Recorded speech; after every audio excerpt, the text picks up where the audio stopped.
us. Oh my God, folks, the priorities of the criminal justice system are something that make my head want to explode. And when I watch Jamie on Chris Thrall's YouTube channel, Chris Thrall, he's been a friend of ours for many years now. He was on this channel about 4 or 5 years ago. Shout out to him, full credit to him for interviewing Jamie and just waking us up to the complete absurdity of the government's priorities or lack thereof when it comes to criminal justice.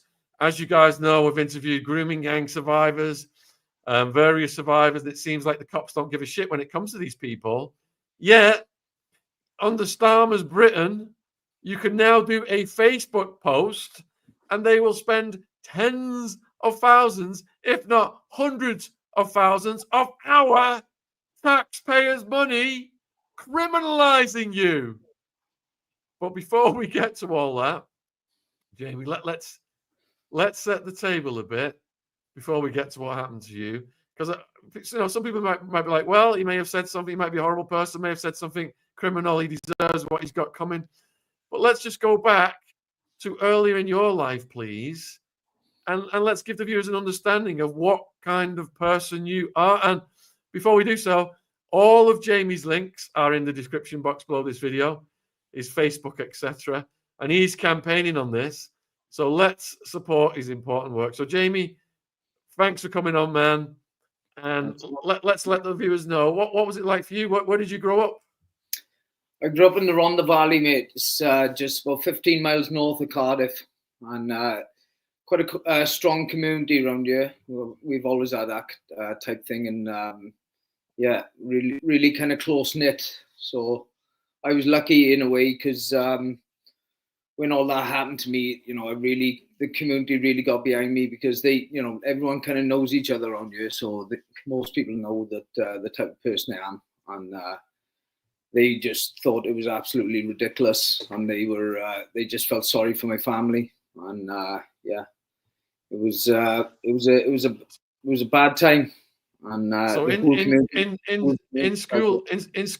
in school then, Jamie, was your record exemplary, or did you have any felonies? No, I was never really in trouble. I wasn't. I wouldn't say I was a scholar at school or anything like that. I got through school. I didn't really do that well, kind of academically, but I was never really in any trouble. But I was a good sportsman. So I've always kind of excelled at sports, and I was really good at football. I was good at rugby as well, but my father kind of made me one or the other after quite a bad injury I had when I was about 15.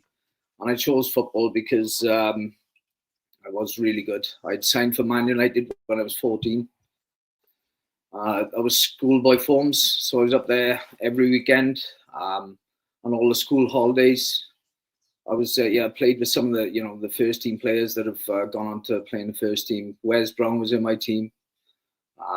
Danny Higginbottom was in my team. He went on to play for Coventry. Nobby Stiles was the manager there.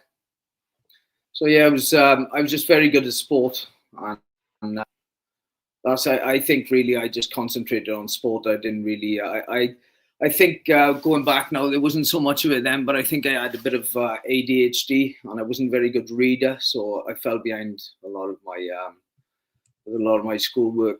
So I wouldn't say I really done well at school, but yeah, I was thinking I was going to be a professional footballer. So I put my energy into that. So you excelled at sport.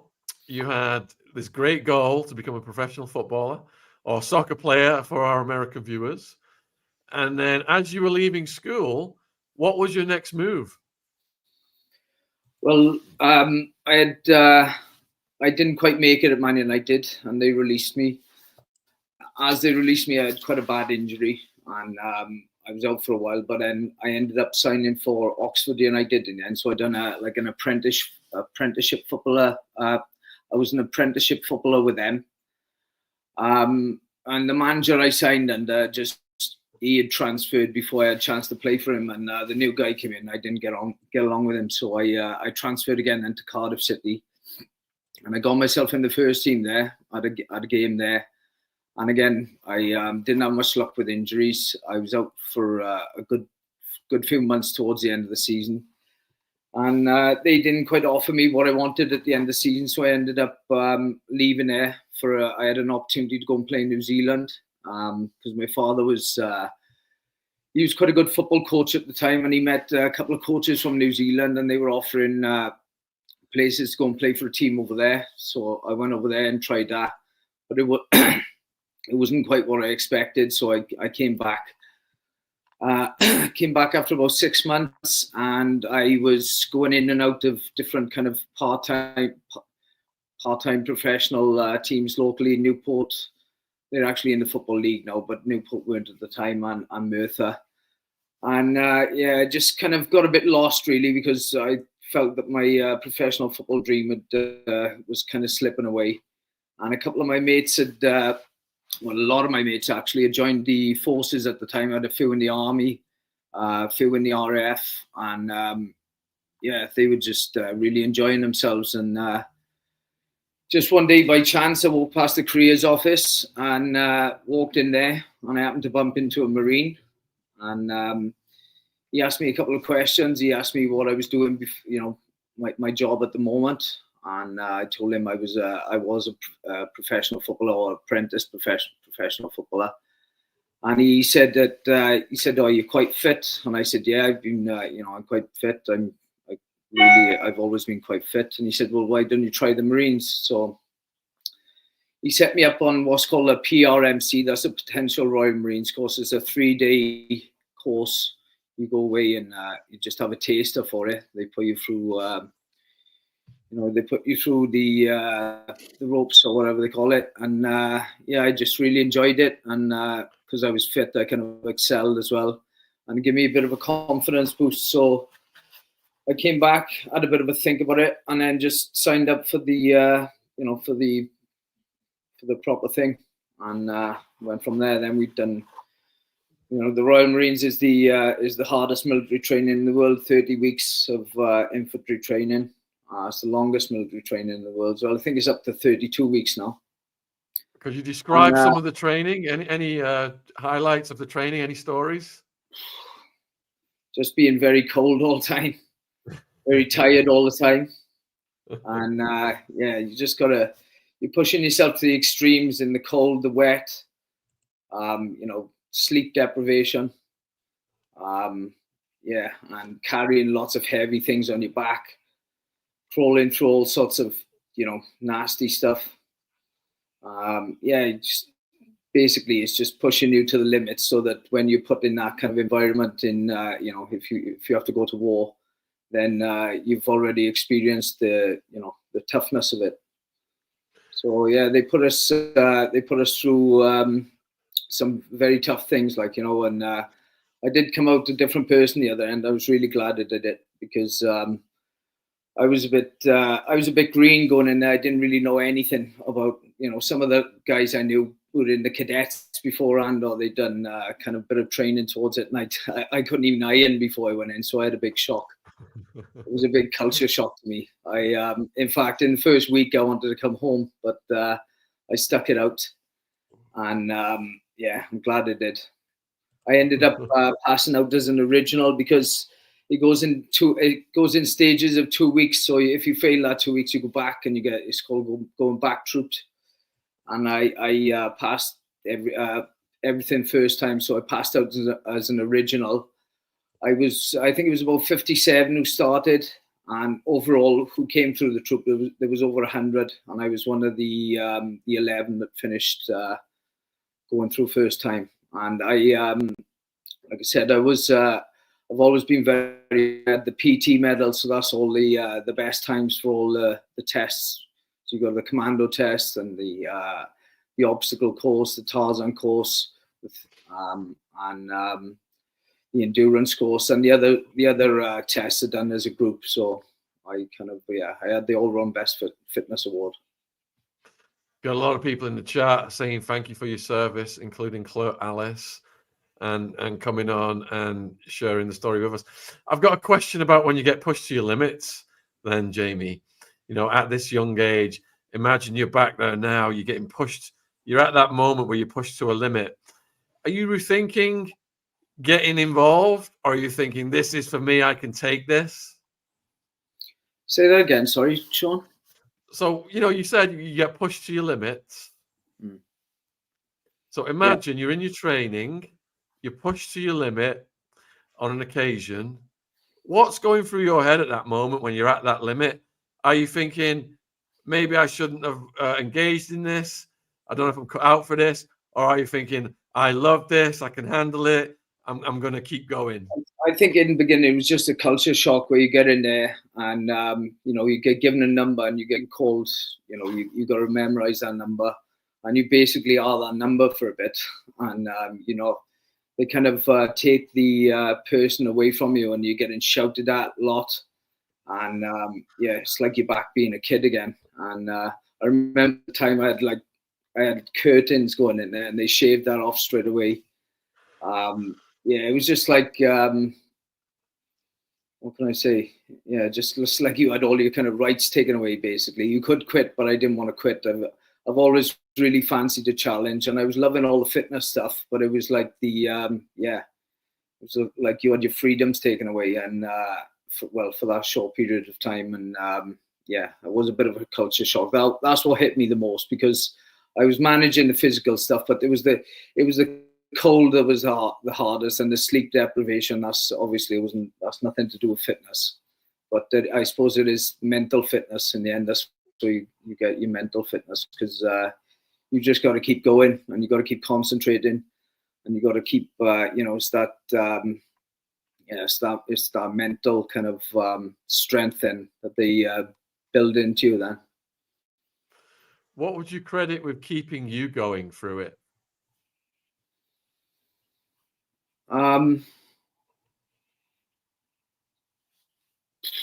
don't know really. I just really wanted to achieve that green beret, because I knew it was not many people went into the Marines and succeeded to that. And I had a lot of people telling me, you'll never get in there. You'll never listen to anyone. You'll fail. I think that was what kept me going. People telling me that I would fail. So, and I think only after that, it was after about 6 to 8 weeks, and I wouldn't say I found it easy, but it was just getting more enjoyable then after that, because it is a lot of bullshit in the beginning. They kind of you don't do much of the outdoor stuff, which what I was looking forward to is lots of ironing, shining boots, and bloody.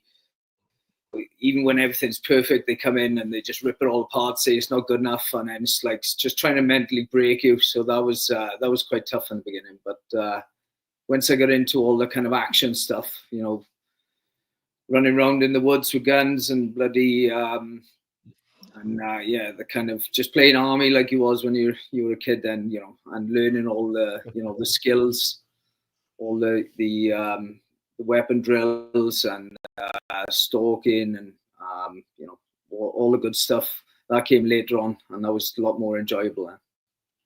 So what happens when you finish training? Where do you go next? Well, I had quite a busy time when I was in there. I literally, after we passed out, I think I had a week or two off. Then I joined HMS Ocean, and they were in Marseille at the time. And we were told that we were going to go on a Mediterranean tour, just training in all different countries around the Mediterranean. And then within 2 days, literally, we were told we were going to this barbecue festival. It was in France somewhere, and there was going to be possibly even film stars now there. And then there was a massive change of plan all of a sudden. And they said, we've been called down to Sierra Leone. So we went, we got taken to Gibraltar, done a little bit of training there, kind of weapons training. And then we sailed down to Sierra Leone, took us about 2 weeks. And that was a bit of a shock, because we literally went straight into a operation down there, which was, obviously then it's the real thing. Very serious, because there was a lot of troubles going on down there at the time with the diamond mines, and there were a lot of gangs running around and doing lots of bad things in the local villages and in Freetown. And that's where we went in. We went in down there, and we took over from the paras. They were there just in before us, and we relieved them. And we were doing peacekeeping duties down there, where we were building hospitals for amputees. We were just doing vehicle checkpoints, patrolling the town, and generally kind of keeping the peace. What was the atmosphere like when you arrived?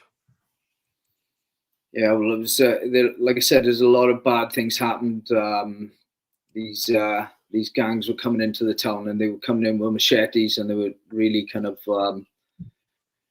they were doing some bad things. You know, they're chopping people up, and people were losing arms and legs. That's what we were kind of helping to build these amputee hospitals and schools, etc., because they were, you know, coming in and just wrecking the place basically, and they were taking children away, killing the parents, and then these children unfortunately were kind of taken into these militia groups then, and they were kind of being trained up as soldiers as well. So how does that feel to go from training to seeing, you know, amputations and things like that, real world violence? Yeah, it was getting briefed up on the way down was like I say, going from a training scenario into the real thing. It was like really kind of thrown in the deep end quite quickly. So yeah, reality kind of kicked in, and you had to get your serious head on. We knew as well that some of these gangs down there, they did have actual children, working with them, and they were giving the children weapons and that as well. So we were briefed up on that, and that was that was tough. That was tough to listen to. What was the first time you felt like you were, you know, your life was in danger down there? Well, I think it's your first time on operation. You kind of, your adrenaline is up just as soon as you hit the ground there. But I remember we got taken up to this kind of derelict hotel up on a hill, and in the middle of the night, I was just pushed a load of grenades and ammunition, and they said, before that, before that, you only had a grenade in training. Someone was by the side of you in case anything went wrong, and then all of a sudden, this is all given to you. You got to put it away in your kit, look after it, and live with it. Really. So that was that was a big kind of reality check, and like I say, you really got to switch on then.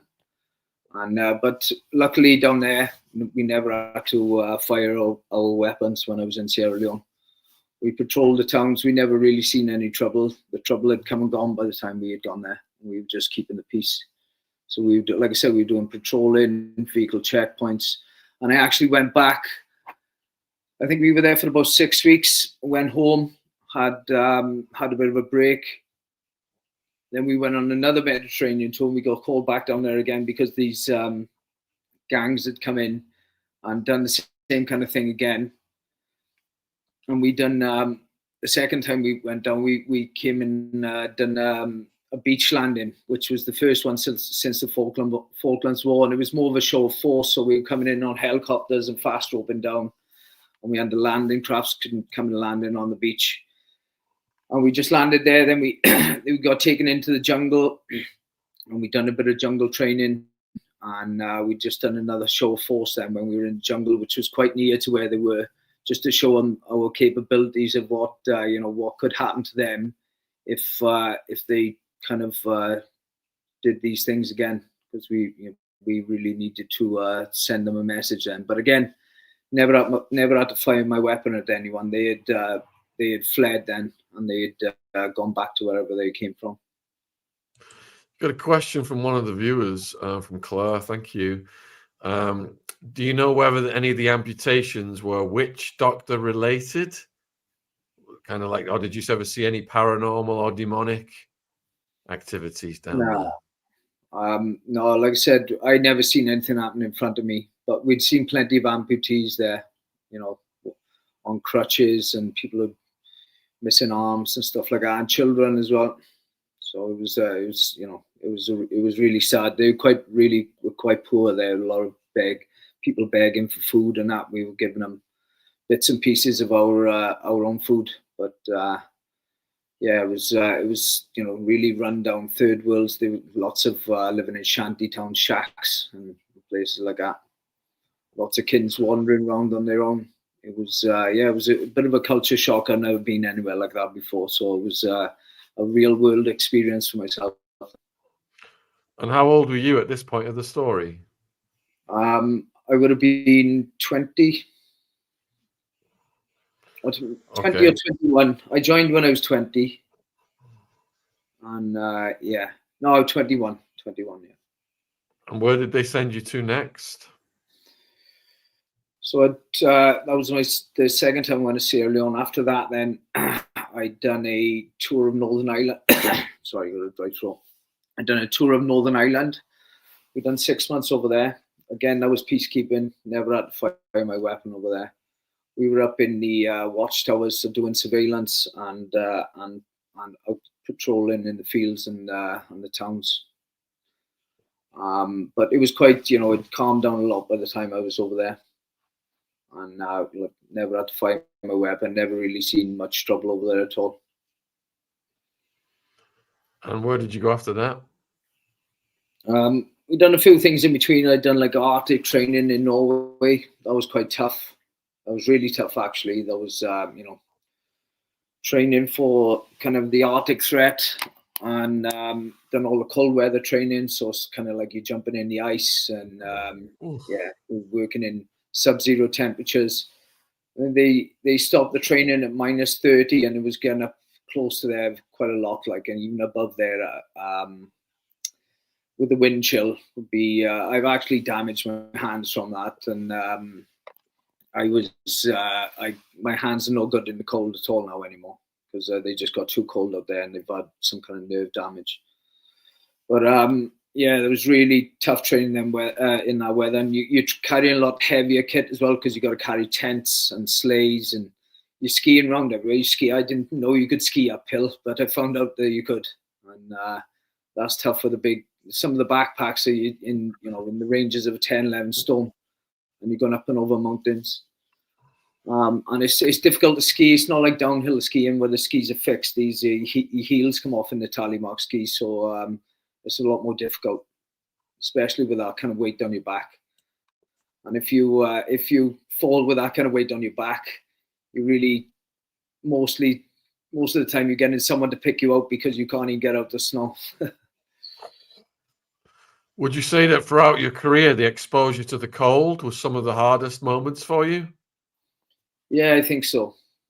That was some of the hardest. And the sleep deprivation, especially when we were in Iraq. I remember going for almost 3 days in Iraq once with no sleep. And, you got to stay switched on. And it's really difficult to stay switched on, especially in that kind of heat. And you got a lot of weight on your back. And, the threat was real over there, because we were in firefights over there I'd say probably twice a week. And sometimes you'd be in firefights all day. So all right, let's slow this down then and go back a bit. How old were you, and what year was it and why were you sent to Iraq? Well, I was probably, I was 2003. So I joined when I was, I'd say I was about 23. Yeah. And obviously there was, at the time there was this threat of weapons of mass destruction, and that Saddam Hussein was building these nuclear weapons and stuff. And we know now, obviously from what came out afterwards, that there was no weapons of mass destruction. It was, we were told another big lie again, and yet we still winning. And I remember back at the time, there were countries that we were kind of part of a group of countries, and they all voted against it, but we just followed the Americans in. All of a sudden, there was a bunch of bombs going off in Baghdad, and we were actually waiting in Kuwait at the time. We were in tents in Kuwait, doing a lot of training there. We were there for about 6 weeks, maybe 2 months. And yeah, we were doing a lot of training drills and doing a lot of education on landmines and tanks and stuff like that, because we were fighting against them. We were fighting against the Iraqi army. This was before it turned into a kind of like a militia army and all the kind of yeah, what do you call it, the guerrilla warfare that happened later on. This was, we were fighting, like, I'd seen tank battles going on to the front of me. There was lots of landmines everywhere. And yeah, we got sent. Let's say we were sitting in Kuwait for I'd say roughly about 2 weeks, and all of a sudden there was Scud missiles going off in the desert, and they were looking for us. So we had to pack up quickly, and yeah, all of a sudden then we were sitting in lines waiting to go into Iraq. And that first night, all the guys who sat next to me, like you sit in lines and sticks they call them, and all the guys that went up in the helicopter before me, their helicopter nosedived in a sandstorm, went down and killed them all on the first day. So yeah, that was quite tough, because our helicopter that came to pick us up, we didn't know about this. We actually went up in the air and came back down. We literally went up about 100 foot, came back down. We didn't know what was going on. We still didn't know what was going on, and we were told to get back off. And then our sergeant came over just in the middle of the night in the desert, and he said, "Look, lads, it's not good news." He said that the helicopter went up just before you. He said it's just kind of nosedived in a sandstorm, and there's no one left. They're all gone. And so we just kind of, you can imagine, we were gut wrenched, and yeah, it was difficult, because we were told we were going straight into a battle as well, and we were already told there was bodies all laying around on the floor. So we were kind of gearing ourselves up for that, and then that happened as well. So it was quite tough. So, you said earlier, you described that there was a lot of firefighting that you were in. What was the first time that happened, and how did that feel? Yeah, well, we went straight into a firefight. Really, we got off the helicopter, and then we advanced on this position that there were known enemy forces in there, and yeah, we just advanced on that position, and we ended up running through landmine fields. Luckily, no one stepped on them. I actually noticed it after we'd run through it, and I turned around and called my section commander over, and I pointed him out. It's like a sprinkler that sticks up out of the ground, and these ones, if you kick them, they jump up about head height and explode around your head. So, and when I seen one, then I seen after I seen the one, I seen a load of them, and I was trying to count them and point them out. So we had to call the engineers in and tape all that area off, and then we stood where we was that night then, because we didn't want to move really until it all been checked out. And we just kind of we got in the ditch for the night, and it was all we could see all the shots going overhead, because we were right on the river, and the other side of the river was Iran, and the Iranians were shooting at people trying to cross the river into Iran. So yeah, that was a really kind of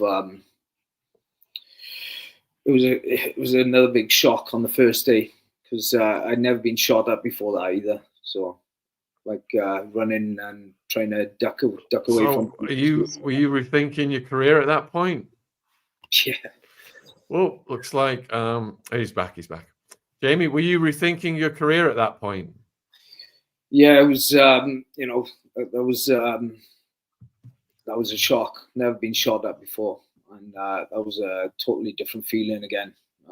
You really kind of realize then what you got yourself into, and yeah, actually shooting your weapon as well, which it was that was tough. Actually thinking that you are shooting at someone else, so that was tough to take. But yeah, you were getting shot at, so you didn't have much of a choice. You just got to get on with it. Your adrenaline seeing you through it. It just felt like you were in a film. It felt like you were in a film. Yeah, that's what it felt like, you were in a film. It didn't feel real. just So your adrenaline's kind of going constantly, and I think it was not that night because we did get a little bit of sleep that night, but a couple of nights after that, we went for 3 nights without sleep, and that was then I did feel kind of worried that I just couldn't do my job because you literally kind of your eyes, you walk in and your eyes, you're really trying to keep your eyes open, but you know you're just running on adrenaline, and so it's and then all of a sudden the shots start coming again. You don't know where they're coming from. You got to find somewhere to get down behind, and then you got to reorganize, and yeah, it's it was an experience. Like I say, it's all I can say is just like being in a film. So after 3 days of that, then, and you've got to go back to it, how do you psych yourself up? Well, yeah, it was longer than 3 days. I think before we had our first break, and we got we got taken away then to a safe place where we could have a shower and that because we were stinking. I was, over there, the heat was ridiculous. You had really thick body armor on. It's about that thick. We got it's all heavy, and we were mostly carrying water and ammunition and food. We had to get rid of a lot of our normal kit because we had to carry as much ammunition as we could. So after probably about week or 10 days, we went to this place where we could get a shower, and we were all stinking and knackered by then. We got a bit of rest. I think we had a day, maybe 2 days, and then we were back into it. And then we were going in. We were just going from village to village, and like I said, it was 1 minute was calm, and then it would break out into chaos. I remember we going into one place because Saddam had cut the water off to this village, and we were trying to get the water back on, and we were giving water out to all the locals. And as we were at this water plant, we were just fired upon again, and we didn't really know where it was. I remember I was down behind a curb because there was a lot of kind of bunkers dug in there, but we were told not to dive into any bunkers in case they were booby trapped. So we were just. And so a couple of our lads broke their legs as well because we were jumping off the back of the lorries as they were going, because normally on the back of the 4-ton trucks the sides are up, but the sides were down on this, so we were just hanging off with our legs off. And all of a sudden you can hear the ricochets of the bullets hitting off of the lorries. So you'd have to get off, even if it was going, and you'd get off, you'd tumble, or you sit down there and be shot at. So it's one or the other, and it was it was just constantly different experiences. Sometimes you'd be running from building to building, and then each time you run from one building to another, you're getting shot at. And,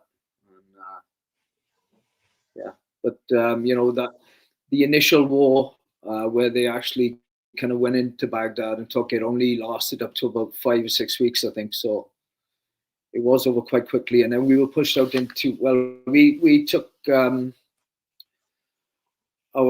we went into Basra Palace, and there was no one there actually. They'd all cleared off before we got there, and then from there, then we got pushed out into the oil fields where we kind of guarded them for a bit. It was in the first Gulf War, they all got set alight, so we were out there for the last month, 6 weeks, just making sure nothing happened there, and from there then we went home. But for that month, like I say, for that month there, I remember once as well we got tasked to go down to this. We were told we were going to a bridge, and there was no bridge there. It was just a river, and but the army had one of these vehicles that turned into a raft, and it was ferrying all the tanks across. And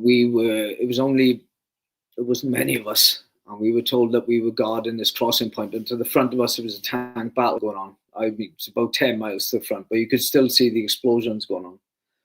And they said if we end up losing that tank battle, they're going to come this way. And they said they said you need to get your life jackets on and jump in the river, and we'll pick you up downstream. And we were like, we didn't have we said, we haven't got no life jackets. And they said, well, you're just going to have to jump on your Bergen, which is your backpack, and float downstream and we'll pick you up. And I thought, wow, that's quite crazy. And yeah, that night, I remember just watching it to our front, because obviously you take your turn on Century and you can see all this going on to your front. And yeah, every now and again you see an explosion. Did you lose anyone close to you down there? No. One of our own lads kind of, I remember him, I think he kind of shot his own fingertip, because as we were going, we were getting shot at, and we went up this narrow lane, and we all had to pull our legs up. And as I pulled the leg up, he kind of shot the tip of his, he caught the corner of it. But no, like the only injuries we had were a couple of guys broke their legs jumping off the wagons. Luckily, like I said, no one in my troop. I never really seen anything bad happen. We were quite lucky, because there was there was lots happening. One of our viewers, Scott, wants to know if you were fighting alongside the Americans. Yeah, but they were there. We the helicopters we went in on were American ones. They were there, but they were more at Baghdad. We were more down south around the Basra. We worked up from the place called the Alfo Peninsula up to Basra, and that's where we finished around there. And he's asking, did you have air support? Yeah, if we could call on it. We were using our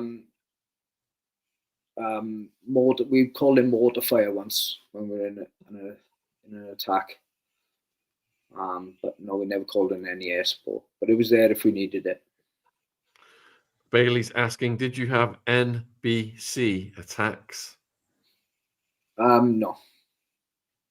I put my respirator once on the first day, because we were having kind of mortar fire coming in, but it wasn't a gas attack. It was just mortars, and so we just put our gas masks on. Agent Orange wants to know, did you see any evidence of corruption? For example, fuel tankers being sold to warlords? No. You're getting asked about the huge spiders that are down there, if you came across any of them. Yeah, some of them camel spiders, yeah. How big are they? We did your yeah, they're quite big and they move real fast. That's the scary thing. They're real fast. and they can jump, they can jump up as high as your head. What? Yeah. They move fast and they can jump as high as your head. And apparently when they bite you, I think that it numbs you as well. And we did hear that one guy had part of his lip chewed away in the night. But I don't know if that was a rumor or not. But yeah, I seen them move fast. Lindsay wants to know if there's any extraterrestrials down there, any flying saucers or anything. Knowing what I know now, I would have had a bit more of a look around. Did you get one of those decks of cards the Americans had with pictures of the Saddam's high command on the 52 cards? No. I'd found some. There was some money on the floor over there, and the time Saddam had his all his pictures all over the money over there. All right. So, how long were you in Iraq for, and how come you left? Well, we left. We were relieved by other forces, and yeah, it was the initial invasion we went in on when they toppled Saddam. After that, I never went back. It's literally as soon as I came back, my notice was in to leave, so I left, and I got out. What was it? That was all happening in around March, April, May time, and I was out by September. And, what was your decision? What was your decision to leave? I left. I left a couple of different reasons. I met a girl at the time, and I was literally away all the time, and I don't know, but that was part of the reason. Um, Another reason was that I got put into a job that I didn't want to do in there, and I ventured into. Thing is, in the Marines, they're kind of self-sufficient, so they do all the jobs themselves, all the chefs, the clerks in the office, the drivers, everything else. And because I hadn't chose anything, I wanted to kind of just be a soldier, and I think the kind of the progression from that then would have been up to like SAS or SBS, and that's what I was looking into. But they said when we were in Northern Ireland that if we didn't choose, that they were going to choose for us, and then they chose a job for me that I didn't want to do, and I put my notice in to leave because I would have been stuck in that job for 2 years then. But luckily I actually got out of that job because someone swapped. They wanted to swap with me, so I went back as a soldier then. But my notice was in to leave at the time, and I think I was a little bit pissed off because of what had happened, and I just stuck with my decision then. And I left. I'd done a sports fitness diploma, so I got into doing one-to-one fitness sessions, and I was doing sports massage. So I worked in a sports center for a bit, when I worked in the gym, and I had my own clients. And then I think I probably suffering a little bit of PTSD at the time, and a lot of things going through my head. So I decided to go backpacking. I went backpacking for a year. I went to Australia and Southeast Asia. When I come back from there, then I decided I want to go back doing private security, which is a kind of it's a good transition really coming out of the military, because I did miss it. I did miss the military life and all, being around the lads and the banter, and I did miss that kind of life. But I decided then to go and get my close protection license, and like a bodyguarding license, and I went back then to into that kind of line of work. And I my first job was up in London. Actually, I had a job up there, and then from there I went and got my job. Got a job in Afghanistan, working for the British Embassy in Kabul, taking the diplomats back and forth their work. And I done that for I'd say probably about 6 months, and then I went back to Iraq then. But I thought, I by that time as well, we kind of worked out that that war wasn't it wasn't what they said it was. We knew there was no weapons of mass destruction, and when we were going over there doing the close protection work, they were rebuilding Iraq. So I wanted to kind of do my bit in that way to try and help rebuild it. But then finding out afterwards more stuff again, and as I woke up more, I realized that that's not all that was about either. Is there an element of when you came back to the UK, normal society was a bit of an anticlimax to the the excitement, the adrenaline, the risk? It's like you're facing death, and you went back to Iraq. Perhaps you had some kind of subconscious. You wanted that. Your head gets messed up. You go from like I said, it's like being in a film, and there's such your adrenaline's pumping all the time, and then you come back to being kind of flat, and it's weird. And there was no transition. I didn't really have much of a transition period. 1 minute it was there, and then the next minute I'm not.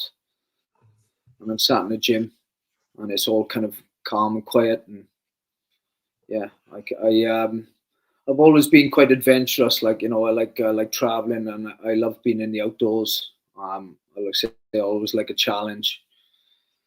But there was it was weird, and I ended up I was drinking a fair bit at the time, and I I put it down to that, and it was it was a bit of a period of time where I felt a bit lost. You getting asked if the government provided any help for your PTSD? No. I remember having a letter because I had left, and I don't know if they had a ceremony when they come back to hand out the medals, but I was told if I didn't go and pick my medals up, they were going to be destroyed. That was the letter I had.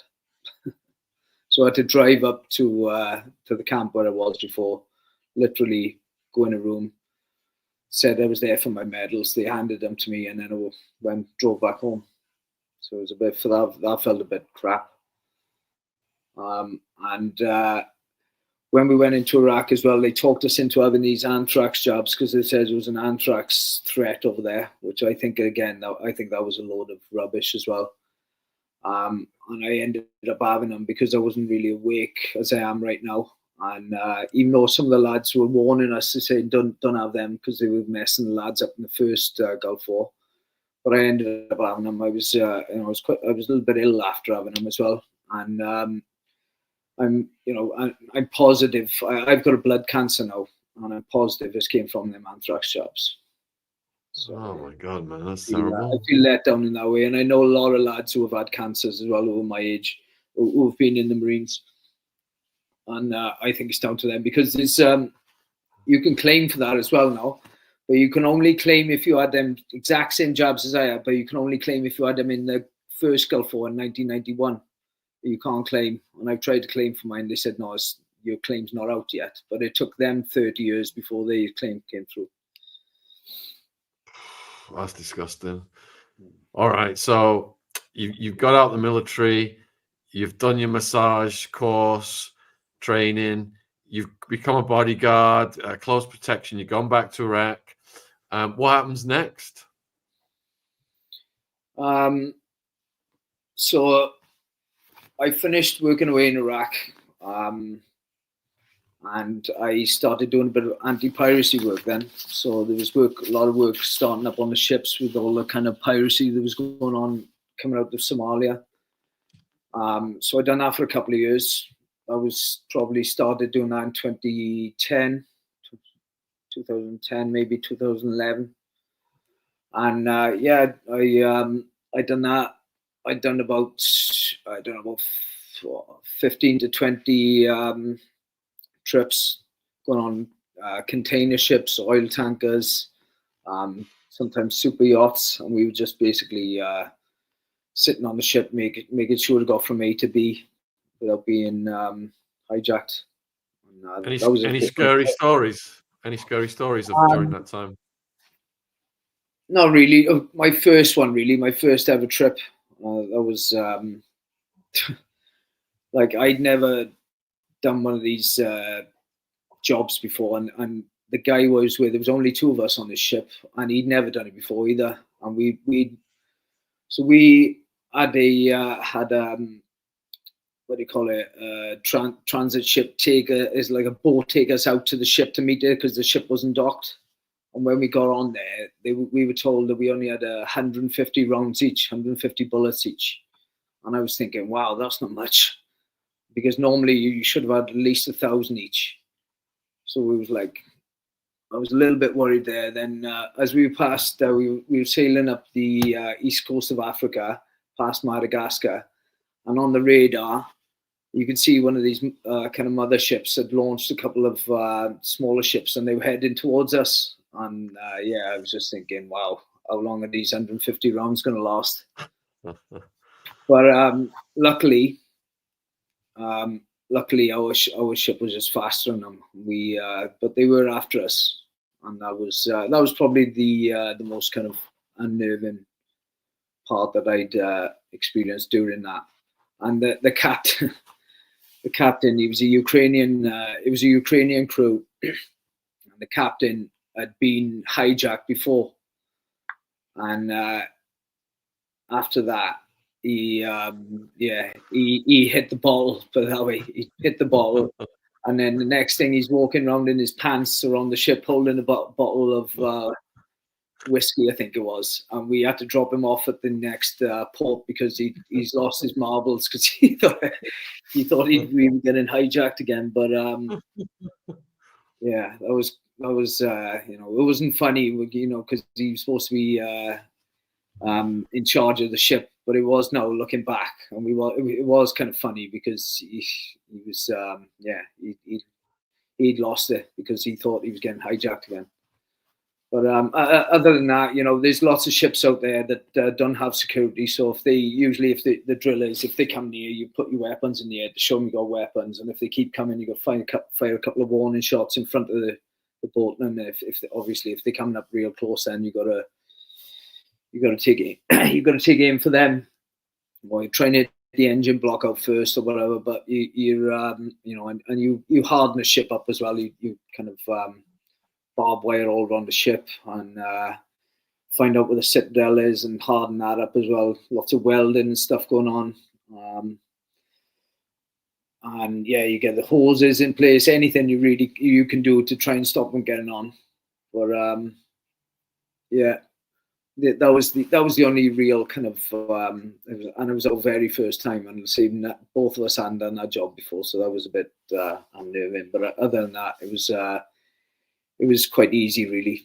It was a lot easier than working in Iraq or Afghan. What was your next career after that? So I had children then. I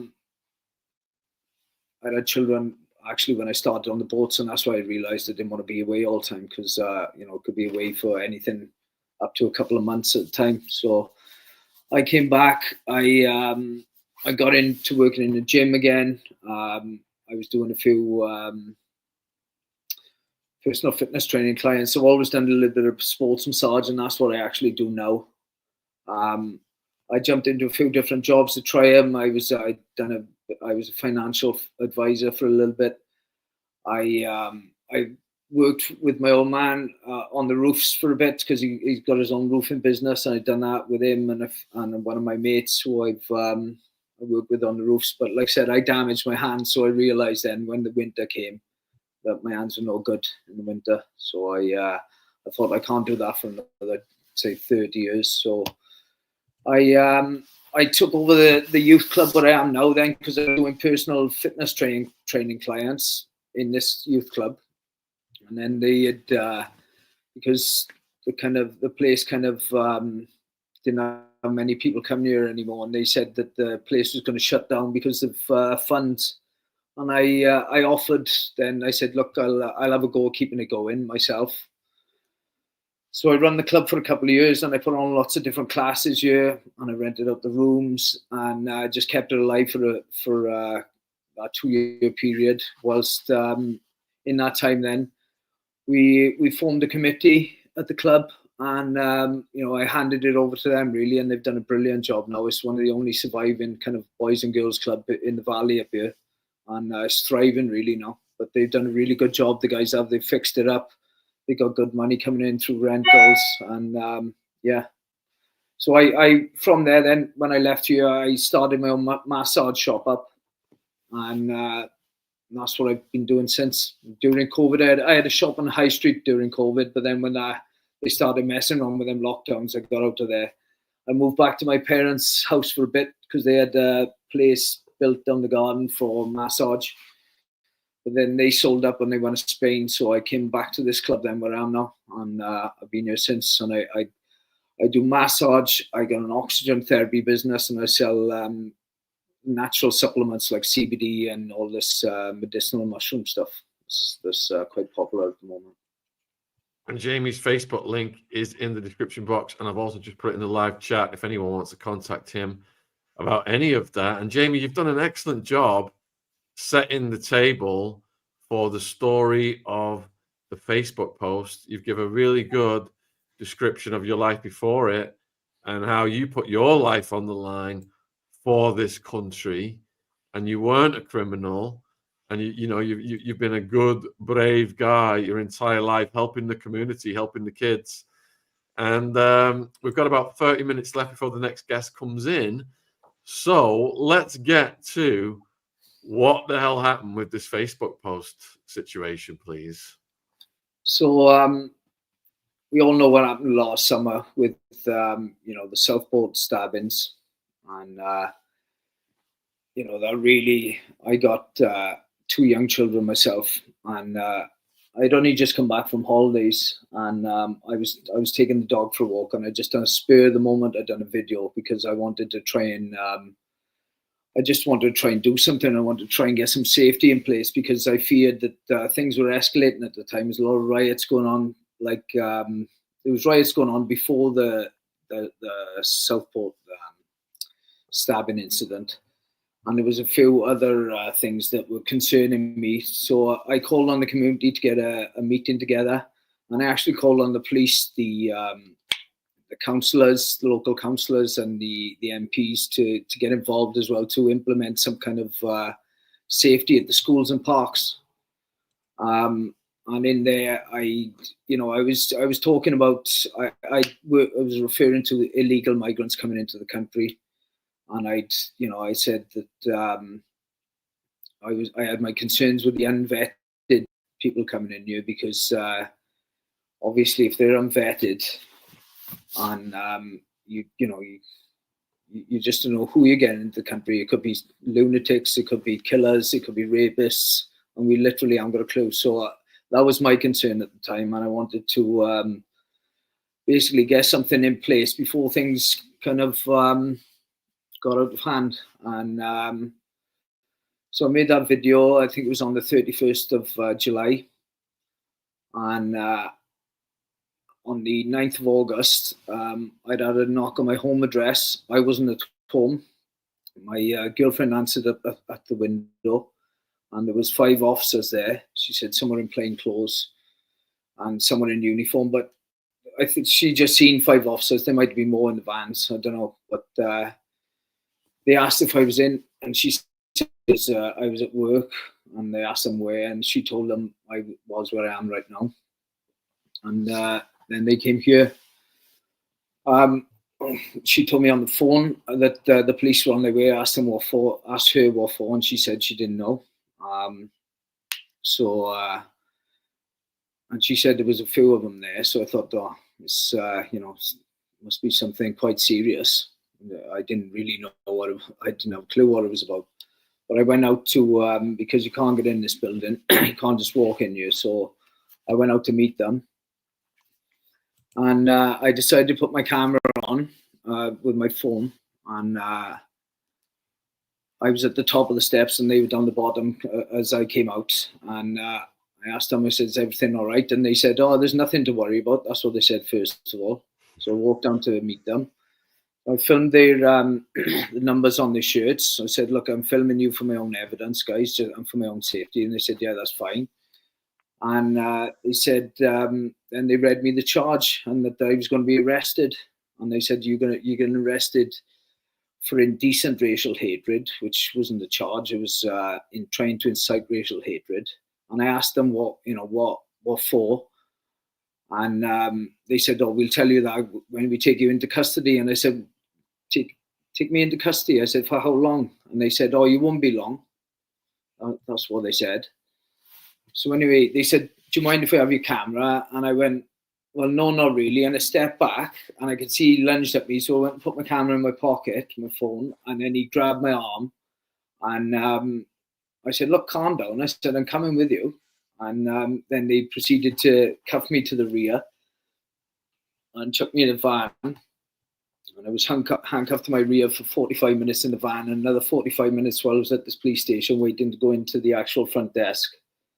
And I asked them repeatedly can I put my cuffs to the front because my shoulder was hurting at the time because I'd had a little bit of a shoulder injury. And they said, no, it was because of your reaction. We have to cuff you to the rear.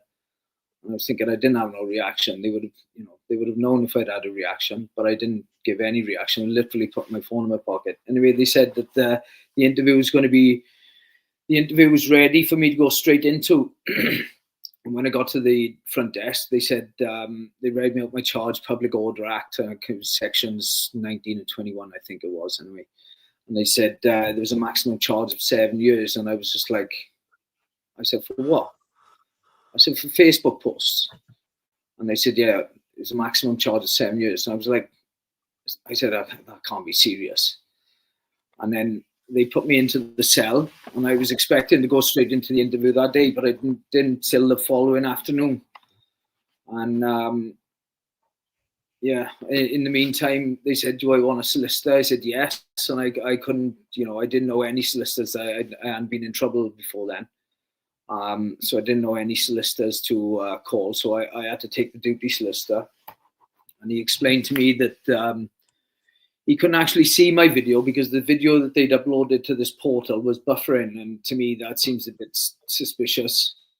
So he was just going off the transcript, and the transcript, there'd been a few things altered in the transcript. My words, one of the words that was altered was just the word they to I. And then it read, I started a riot en masse instead of they started a riot en masse. And when the video doesn't work, and I was saying, well, he said, it doesn't work. And he said they take him words out of your video and they've taken them out of context, and they saying they're inflammatory and could be looked at as inciting racial hatred. And I said, well, which ones? What words? And he said, he didn't really know.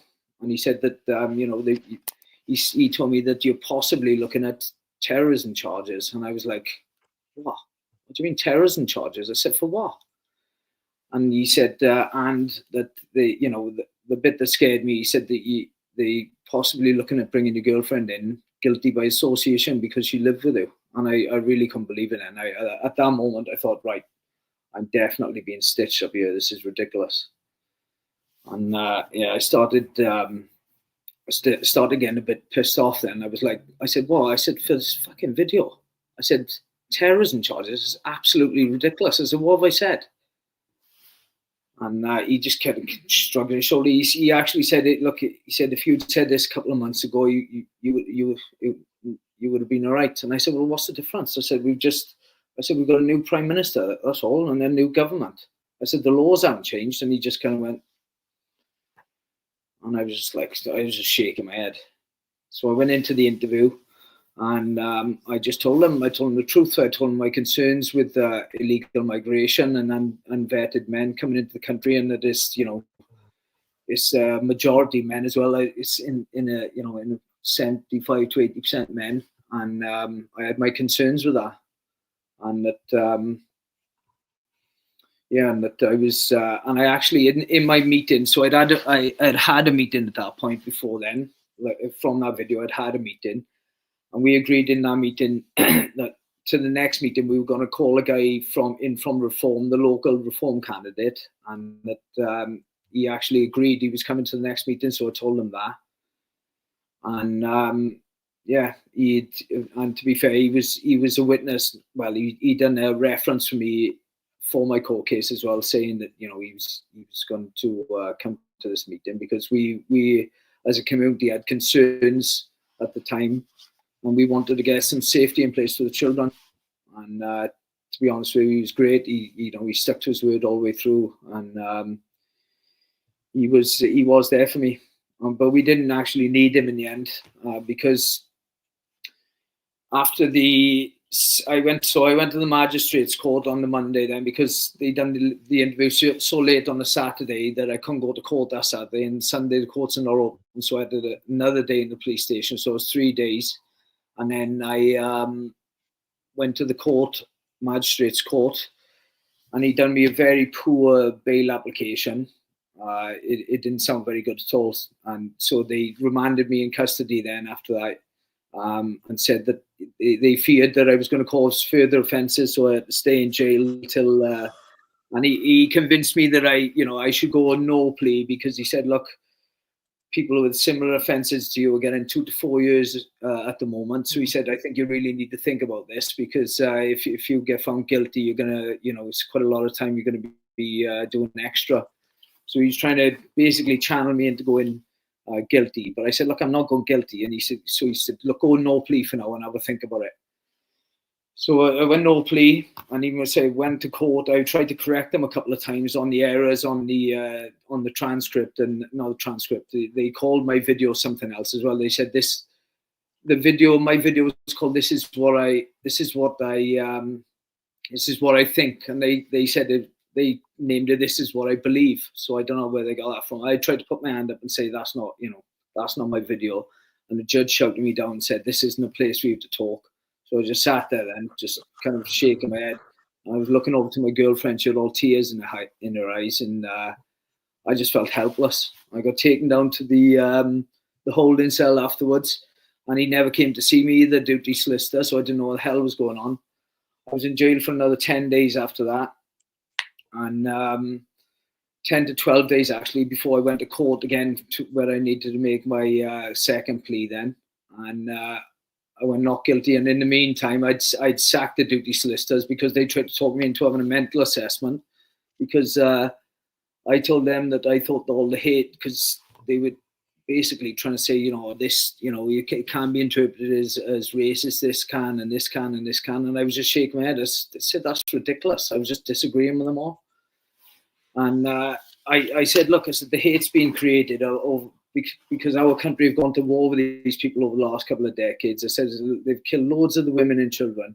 And I said, now we are expecting these people who come here just to forget about that because we're giving them benefits.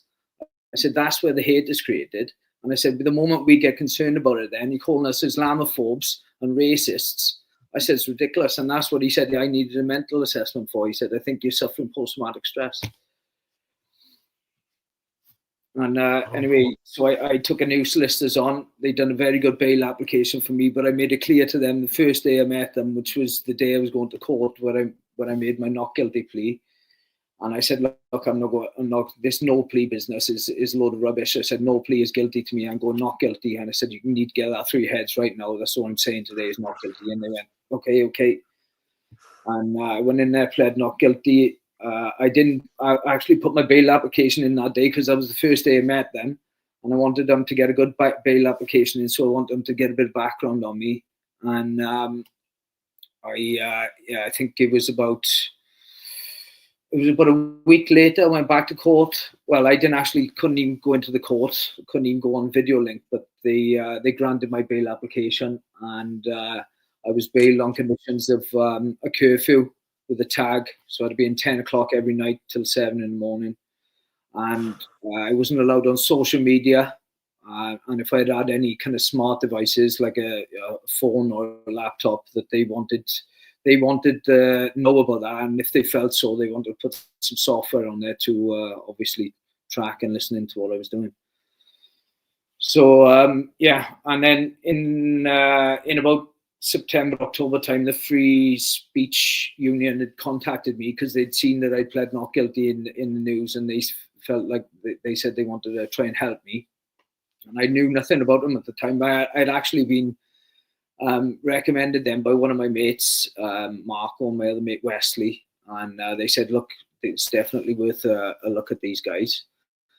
So when I spoke to them then, because at this point now, where I said that video was buffering, this is 2 months down the line, the video was still buffering and it still never worked. And when I spoke to my second solicitor, he said, what do you mean? Because it was the fifth paragraph down. He said, what do you mean by I started a riot en masse? I said, well, I didn't say that. And he said, what do you mean you didn't say it? I said, well, I didn't say it. He said, well, do you remember what you said? I said, well, put the video on. He said, well, I'm not on Facebook. I said, well, my friend has sent you a link for the video. He said, so we tried to put this link on, but it wasn't working properly. And I said, oh, look, we can't work like this. So anyway, I went then with the Free Speech Union. I decided to take them on because obviously they're free speech specialists. And when I first had my first Zoom call with them, I told them that I had a tag on, and they really couldn't believe it. They said, you got a tag on? They said, for what? An online offence? And I just shrugged my shoulders. I said, well, yeah. I said, I'm just glad to get out of jail. And they said, do you want it off? And I said, yeah. And they got that tag off within a week. So that was obviously, there was not a load of nonsense. If I had it off that same week as they kind of took over from me, it was a load of nonsense in the beginning. But from then on, then it was a totally new experience with the Free Speech Union. They'd gone down all my videos, not just the video I was being done for. They'd gone down a lot of my previous videos, and they said, look, we got a good background on you. You are quite careful with your words, and which I was relieved of, because that's what I wanted. I wanted someone to have a good look at me, myself, and see what I was about. And they just said, yeah, we think we got a very good case. We think we're going to win, and we're just sorry that you've gone through what you've gone through already, and that we're really looking forward to taking it on. And they were absolutely superb. So to all the listeners out there, I really recommend the Free Speech Union. This, especially now with all this attack on free speech, I think it's paramount, really. You get something like that behind you, some insurance policy. So when you get to that police station, you call on them straight away, because I think if I had had them at the police station, I don't think I would have gone to jail, because they could just see it was a load of nonsense, that my human rights had been, impeached on, and that, my free speech. And these guys, these duty solicitors, unless they're just playing dumb, they just didn't know nothing about it. But in my opinion, they were, I think they were handpicked to be there. So how does it play out? Do you have to go to court to have a trial or something? Yeah. Well, they wanted to remand me in custody. My court case was 7 months later. But luckily, like I said, I had my second bail application. So my court case was on February the 3rd. Actually, it ended up being on February the 4th. And it was done for a 3-day trial. And it actually finished in 2 days. So you go to court, they play the video, they went through that, and these errors on the transcript still weren't corrected when we were in court. And even though my solicitor had told them about these errors, they still read it out in court, and we had to correct them then in court about these errors. So they went through the transcript, they went through the police interview. My barrister read out 2 or 3 of my references of people who I help and people at the Veterans Club I'm involved with. And yeah, I'm really thankful for them references as well. They were good, but I think the jury had made their minds up quite early, because they only took 17 minutes to decide when they actually, the court proceedings had finished, and they had to go out and decide whether I was guilty or not. They took 17 minutes, and in that time as well, they had to choose the chief juror, who was the guy that stands up and says guilty or not guilty. So by the time they walked down to the room and chose that guy and come back, I reckon they probably only took about 5 minutes to decide. And obviously, I got up there and I got questioned. I got cross-examined by my barrister, and then the prosecution, who was obviously there to try and trip you up and make you sound like as if you've done what you've done. But I think everyone in that courtroom knew that it was a load of rubbish, and it was a unanimous decision. So if it was a split decision, it would have kept on going on for a couple of days till they came to thing. But it was a unanimous decision, which meant all 12 jurors decided I was not guilty within that 17 minutes. So by the time they played the video in court, had it stopped buffering? Yeah. Funny enough, it wasn't buffering when it was in court, but all the time. Well, I think, I'm not sure the Free Speech Union, I don't even know if they'd looked at it, because they had looked at it, just gone on my Facebook, and but I'm not sure if it was working by the time the Free Speech Union, but it was 2 months later that it was still buffering with my second solicitor. Where was your head at while you were going through the whole process before you went to court? Well, when I was in jail, I remember just staring at the ceiling a lot, thinking, what the hell am I doing here? I was just thinking it's just going to be bad news, because I was just thinking they're stitching me up. And I was thinking that video's not working as well. And by this time, I hadn't even seen the transcript. I know that they'd called my video something that it wasn't. And that they told me that they feared that I was going to cause further offences, even though I hadn't had any previous convictions. So I just thought it was a stitch up. And hearing all these other stories of people going to jail for nothing, I met a few other people in jail who were there for the same kind of thing. It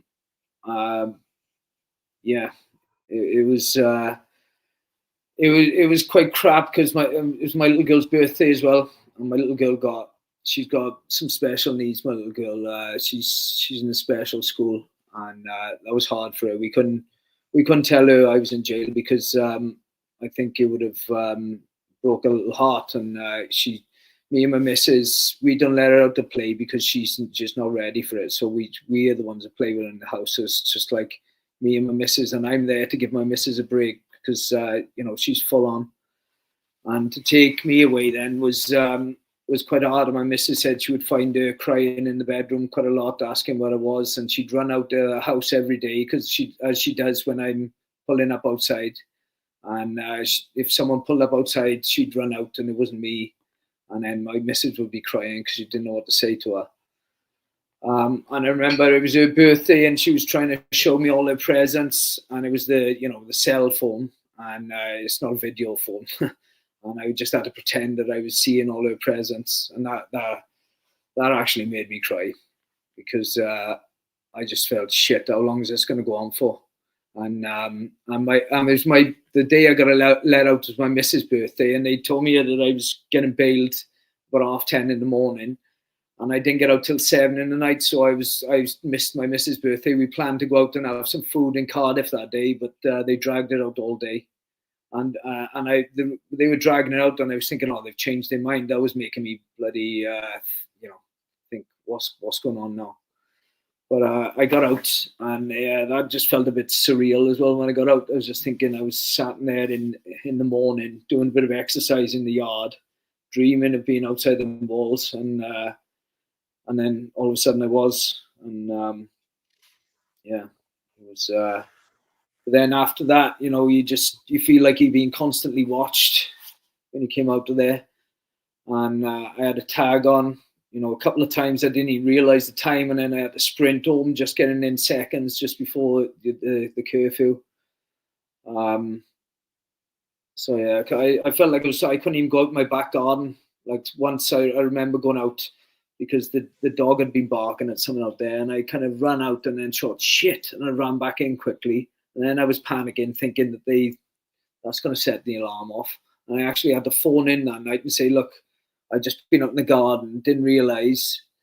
And it didn't set the alarm off though. So I was lucky, but I was, it's not nice living like that. So I was glad to have that tag off in the end. That's so sad, man, what you said about your daughter and, suffering at the hands of these evil bureaucrats who just don't give a shit. So how many days were you incarcerated for? 20 in total, 3 days in the police station and 17 days in jail. So you lost all this, amount of time of your life after serving your country. The people in the chat right now are just so outraged, saying this is an absolute disgrace. I can't imagine how frustrating it was for you. I actually went in with another lad, and I actually know this lad. He's done a few tours of Iraq. He's been to Afghan, and they give him 3 years. Oh. They took a year off for pleading guilty early, so he'd done 2-year sentence, and now he's going to be out end of May. So they actually done him. So when you beat this case, then were you entitled to any compensation or anything? No, nothing. And the local councillor that reported me, local Labour councillor, there's no apology, nothing. She just said she was doing her job. So the chain of events was that it was a local councillor had reported you for posting on Facebook. Yeah, local councillor. Her and her telecommunications officer. Yeah, and she was the one that reported the other 2 lads as well. And what, she reported it to the police, and then the police just set it in motion from there? Oh, and I forgot to say that in the investigation, so when the police looked at my video, there was 3 police looked at it in total, and all 3 of the police said that there was no racial hatred in there and there was no crime in there, and yet it still went to the CPS and they still dragged me to court. And the Free Speech Union asked before I went to court for them to drop the case because they're wasting time and money, and they actually asked for it to get dropped whilst it was in court as well, and the judge refused that. But the judge, to be fair, he was. I thought he was quite a fair judge. I thought I was quite lucky to have a fair judge while I was in court. But he did turn down the request to drop the thing. But like I said, 3 policemen said there was nothing in that video.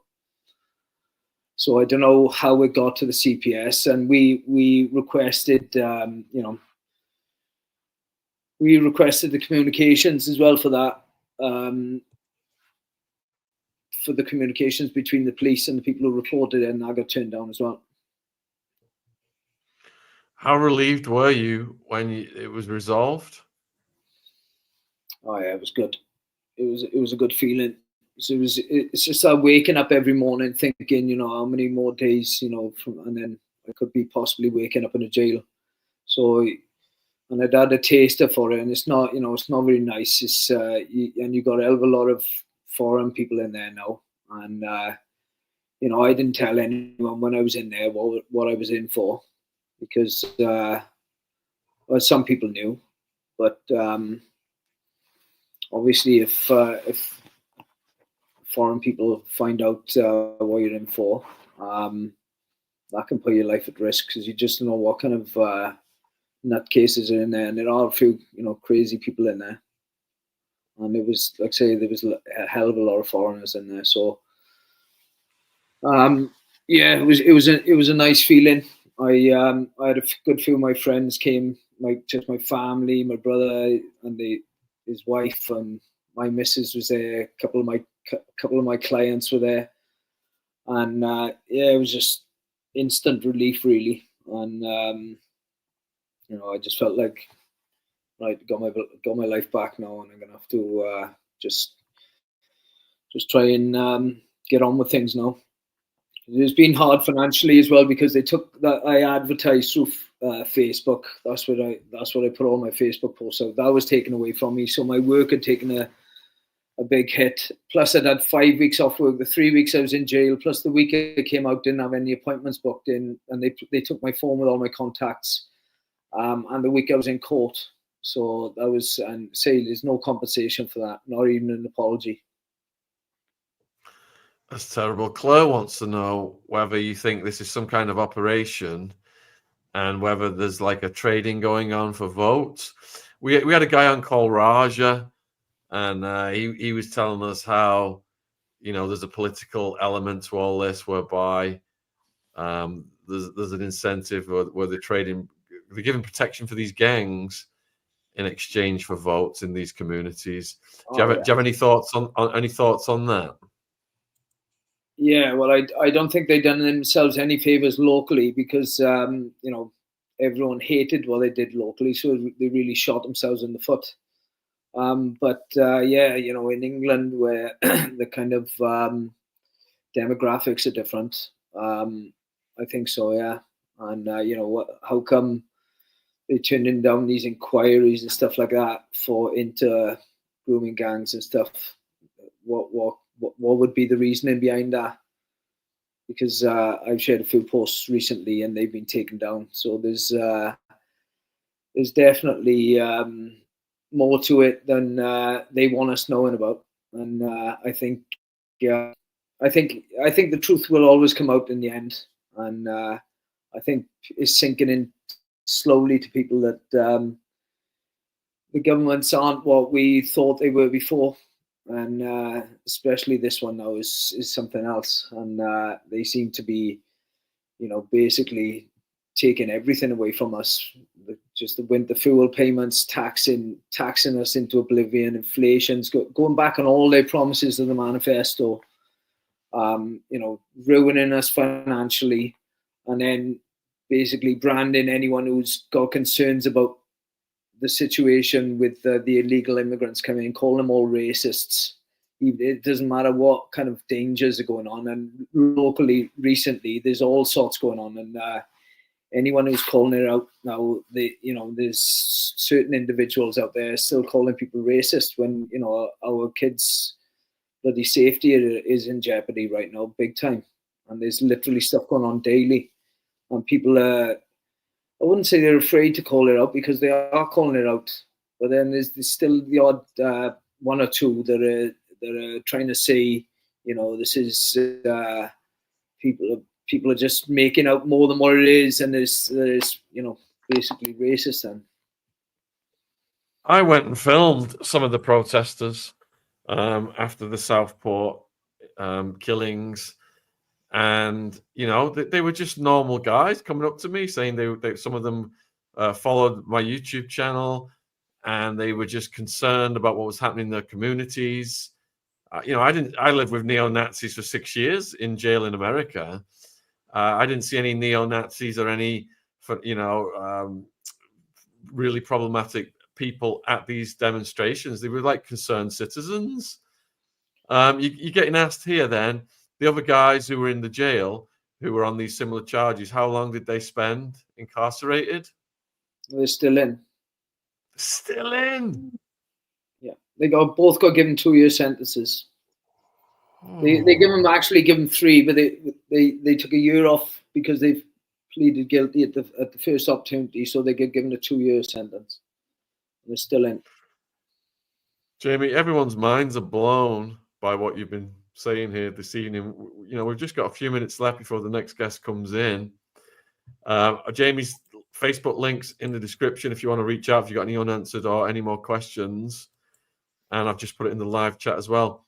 I just think going back to what you were just saying about them protesters, like the likes of Peter Lynch, you could just see that he was he was a nice old man, and what happened to him was it was so sad to see that they put up a man like that behind bars, and I'm sure he would have probably come up against some kind of bullying in there. And a man of his age, he's not like myself. I've been in some tough situations, and although it wasn't nice in there, I just thought I can handle myself if I needed to. But someone like himself, it must have been a lot more kind of scary then. Maybe he's never been even arrested before, and for what he was in for was a disgrace.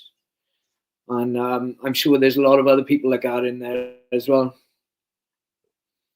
I know I done an interview with a guy called Mark Heath, and he said within being in prison, within 10 minutes of the first association, he got beaten up badly by 3 foreigners, and he was in a wheelchair. My God, it's disgusting, disgraceful. And Keir Starmer needs to go, and these policies need to go. They're just ruining the country.